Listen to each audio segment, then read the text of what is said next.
నాకు అంతకుముందు first time నేను బాలకృష్ణ గారిని కలిసింది ఒక 4-5 ఇయర్స్ బ్యాక్ ఎక్కడో పూరి జగన్నాథ్ గారి ఆఫీస్లో ఒక న్యూ ఇయర్కి జాన్ ఫస్ట్ రోజు పూరి గారు కాల్ చేసి, బాబీ నువ్వు అర్జెంటుగా రా, నీకు ఒక ఎక్స్ట్రాడినరీ పర్సన్ని పరిచయం చేయాలి అన్నారు.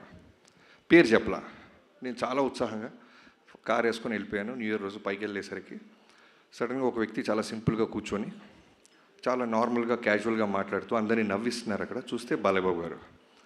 నాకు గుండెల్లో డంగ్ డంగ్ డంగ్ డంగ్ అని వెళ్ళి కూర్చున్నాను. చాలా కూల్గా మాట్లాడారు.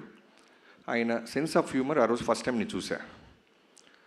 మనం చాలా ఏంటుంటాం, బాలయ్యబాబు గారి కోపం, బాలయ్యబాబు గారు సీరియస్గా ఉంటారు, అది ఇదని. ఇవన్నీ అన్స్టాపుల్ బిఫోర్. తర్వాత అన్స్టాపుల్ స్టార్ట్ అయిన తర్వాత దానికి ముందుగా తేజు గారికి థ్యాంక్ యూ. బాలయ్యబాబు గారిని దగ్గరగా చూసిన వాళ్ళకే తెలుస్తుంది ఒరిజినల్ బాలయ్యబాబు గారు ఎంత కూల్గా, ఎంత సెన్సిబుల్గా ఉంటారు, ఎంత జాయ్ఫుల్గా ఉంటారు, ఎంత ఫ్రీడమ్ ఇస్తారనేది. అదైన తర్వాత మళ్ళీ వంశీ గారితో పాటు నేను ఒకరోజు ఫైనల్గా ఒక మంచి రోజున బాలయ్యబాబు గారిని కలిసినప్పుడు మాట్లాడుకుంటూ ఆయన ఫస్ట్ నాకు 3 ఆప్షన్స్ ఇచ్చారు. నేను సార్ అని పిలుస్తుంటే, బాబీ నువ్వు 3 ఆప్షన్స్ ఇస్తానమ్మా, 3 ఒకటి చూస్ చేసుకో అన్నారు. ఏంటి బాబు? ఏంటి సార్ అన్న. Call me bro, Bala and one more thing, Bala bro, okay 2 Bala or bro, ఈ రెండిట్లో ఒకటి సెలెక్ట్ చేసుకో అంటే నేను బాలా బ్రో బాబు 3 ఒకటి సెలెక్ట్ చేసుకో అన్నారు. నేను వెంటనే బాబు అన్న. బ్రో అల్లేలో, బాలా అల్లేలో. సో అక్కడి నుంచి స్టార్ట్ అయింది బాలయ్యబాబు గారితో. సో ఆ రోజు కథ గురించి తక్కువ మాట్లాడుకున్నాం.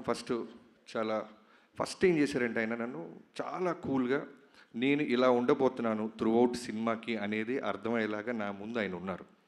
చాలా గ్రౌండెడ్, చాలా కూల్గా. అసలు బాలకృష్ణ గారు ఆల్మోస్ట్ 2 అవర్స్ కూర్చుంటే ఇంత కూల్గా ఉంటారా అని ఒక పాజిటివ్ ఎనర్జీ. నిజంగానే ఆరా అని మాట్లాడుతుంటాం కదా, మనం ఆ ఆరాని చాలా రేర్గా చూస్తుంటాం, టెంపుల్స్లో ఉంటుంది.